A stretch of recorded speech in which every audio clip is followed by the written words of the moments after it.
Hey guys, Tarke here, and I'm going to just give a little update on my Pitch Darkness build. I'm just going to talk over some gameplay. I'm pretty tired, so I don't want to do this live.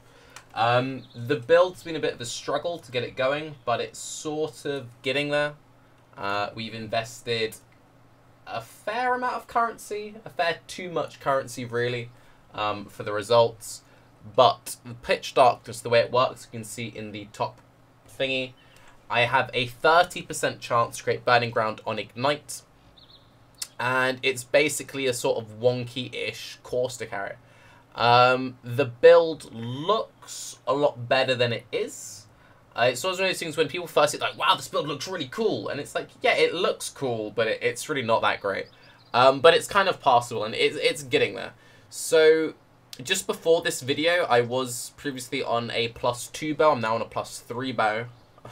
+3 bow, and I dropped GMP for another DPS support, so I'm now running Burning Arrow, Chance to Ignite, Empower level 3, Weapon Elemental damage, damage on full life, and burning damage. So we're on 5 full DPS supports, +3 bow. We only have a level 20 Burning Arrow. I keep trying to get level 21 Burning Arrow, but they just keep bricking, and yeah, it's just not going particularly well. Also, log out incoming. So the main two sources of damage that we're missing is a 21 Burning Arrow and a level 4 Empower. Right there, when I logged out, that is one of the times where the build feels really bad.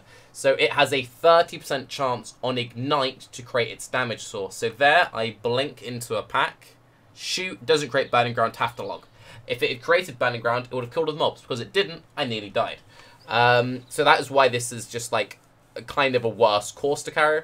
It has more ways of scaling it than Course Carry does, since you can scale it through fire damage, elemental damage with attacks, and burning damage, whereas chaos damage is just like chaos damage, and then area damage, damage over time, all the same stuff that you can scale this with. So it has more ways of scaling it. I've tried it both with and without EE. For anything below tier 11 maps, you don't need EE for bosses, and bosses are slow. Getting it makes your bossing slightly less slow and makes your map clear feel worse. So it's like, right. Since, and before someone in chat says, well, it's easy, all you need to do is just run a Tempest bow and then you can use EE. Again, all of this damage is coming from the plus levels. My bow actually has 7 to 19 physical damage. And also, you need to do some fire damage to ignite. So to use a Tempest bow, even if you gave up the plus levels, you would then have no fire damage, so you would be able to ignite. So you then need to use other uniques like 3 Dragons or Rimburn to then be able to ignite with non-fire damage. And basically, you would have to gimp your setup quite heavily to gain a minor boost. And if you really cared, you can just map with EE anyway. The way that I map with EE is I have some flat cold in my setup. So I apply my Burning Arrow, that ignites enemies. And then for white and blue mobs, I can just let them have debuffed fire res. And then for anything like a rare or a boss, I then just tap them with my Frenzy Curse on hit. My Frenzy has some flat cold on it. That resets the EE. So, yeah. What else do I have to say about this build? It's kind of been... It's a very frustrating build. So, it has a 30% chance to work, which like I touched on a bit earlier. And to get that 30% chance to work, I'm having to use 3 Threshold Jewels. So I'm having to invest currently 11 skill points for a 30% chance for my build to work if I've hit an enemy and if I've ignited an enemy. So I need to invest into both accuracy and ignite chance. Whereas with Course to Carry, you can have no accuracy, and even if you miss the mob, you still create the cloud. And it's one of those things where if you invest enough into it, I've invested quite a lot into this character now, as you can see, you can kind of use it to sort of relatively farm low tier maps somewhat quickly-ish. This isn't anything special. I'm not trying to say this is an amazing build. It's like passable-ish if you know, have the level 3 bow and you have a bunch of nodes into fire damage, etc. It's not that great, right? So one thing I was talking about a lot today to chat was, you know, maybe if GGG just changed the threshold duel from being 10% chance to 50% chance, you would then still need to use 2 threshold duels. And then with 2 threshold duels, you'd have a 100% chance to create Burning Ground and Ignite Target Ground if you haven't ignited. And maybe that would add like a new build to the meta. Chat got really upset by this. A lot of people in chat were saying, no, if you do that, it'd be too powerful. And I just want to quickly say, I really don't understand people's perspective to this game. People are saying this build that you're currently watching right now would be too powerful if you had to invest 2 threshold duels for this build to work consistently. I currently have a 70% chance for my build to not work after it's rolled for accuracy and after it's rolled for ignite chance. We're in a game where people play Wind Ripper with, you know, like 100 quant. We're in a game where people get like 120% fizz per weapon. We're in a game where, like, Cute Dogs just, like, cleared 1 million maps in the time you've watched this small video. And this terrible build that I had to sink a load of currency into. And at the point of this video that you're watching, I'm using 2 Pyre Rings, 3 Grand Spectrums, in a +3 bow with a level 3 in power. And this would be, like, this would break the meta. Like, anyway. So, I'm going to keep playing the build for a bit longer. I'm currently, I believe, about level 88-ish. I said I'll play this build to at least level 90 before I re-rolled it. I'm going to try and hit a level 21 Burning Arrow. I'm keep leveling up Burning Arrows. Sadly, there aren't any for sale since it's not a gem many people use. If anyone feels like leveling some Burning Arrows for me in Hardcore, I'll happily buy level 20 Burning Arrows off you. And I just need to keep voling them until I eventually hit a 21 and not a vol Burning Arrow. And then the main big thing also is to get a Dying Sun. Since I dropped GMP from my links to boost my damage, my map clear in open maps has suffered quite significantly, so since I now currently only have 3 projectiles. So getting the Dying Sun would be huge quality of life. It'd also give me a tiny bit of AoE, which would scale the Burning Ground. So that's my next main investment, so I need to save up about 200 Chaos, get myself a Dying Sun, hopefully hit a 21 Burning Arrow, and if I'm sick of the build, which I probably will be, I'll make one more final like update on it, and then I will most likely respec this character into Explosive Arrow. The reason why I'll respec this character into Explosive Arrow is I've crafted a +3 fire bow. You use the +3 fire bow for Explosive Arrow single target.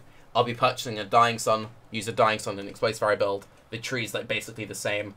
I would just change the Deadeye part of my Ascendancy to Raider, and for anyone wondering, this is a Scion which is currently in Guardian and Deadeye, and I'll jump in game to show you why I've done that. So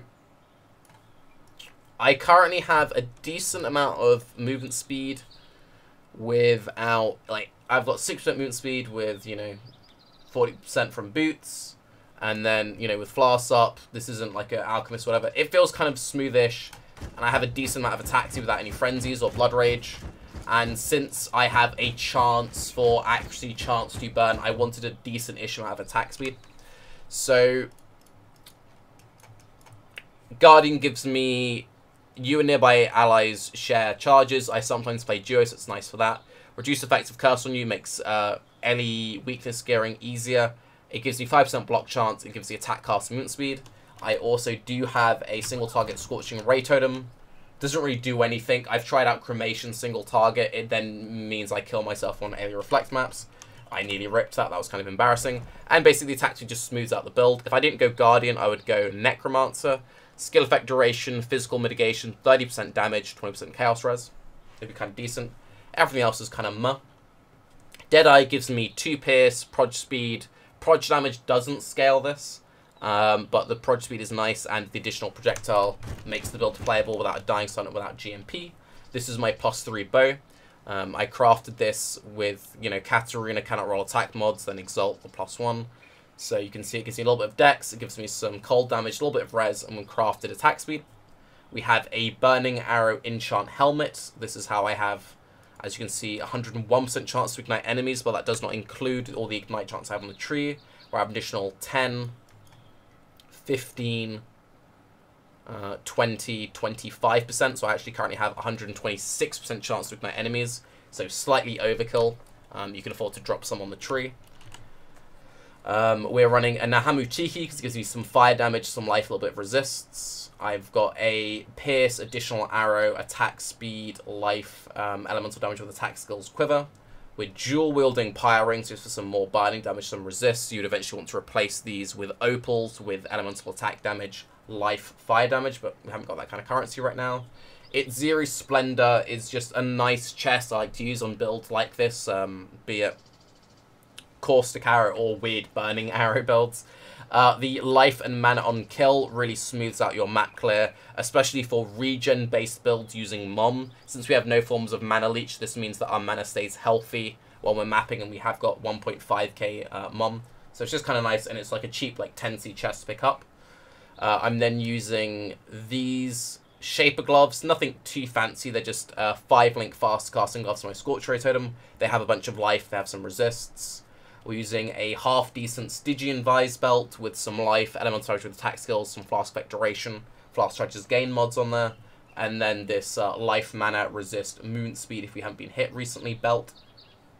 Flasks, just using bleed, armor. I'll replace this one for the Dying Sun, Basalt with freeze, curse removal silver, and then a Quicksilver. Pretty bog standard there.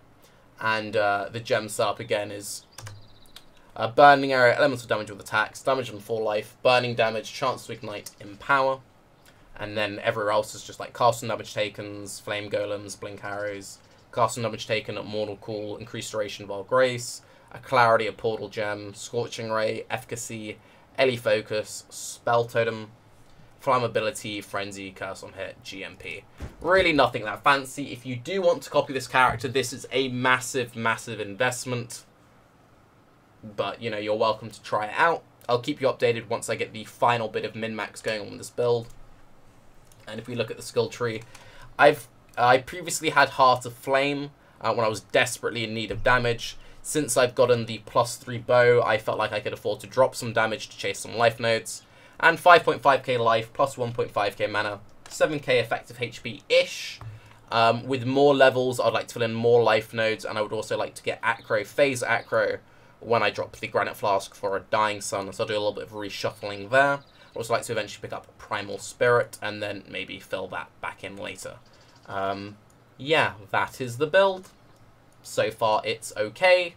Please, give us better Pitch Darkness duels in the future. Other than increasing the chance for the Tarke to spread, one other thing I would like to see maybe happen to it is slightly increased area. Maybe give it a teeny weeny bit of damage. But currently you can see my damage in-game is kind of decent. That's 52,000, and I gain up to 80% damage if I've killed recently, which pumps up to about 60,000. And also one thing, if you import my character into Path of Building, you cannot actually see the damage numbers, so you need to all calculate it manually or in-game. If you didn't want to be a Scion, I'd recommend a Berserker just to get more damage. You would miss out on the Pierce and would have to use a Essence Crafted 3 Pierce Quiver. You'd also miss out on the additional projectiles, so you would definitely need the Dying Sun. Anywho, I'm Tarke, want to buy Burning Arrows in-game. Have a good day. Bye-bye.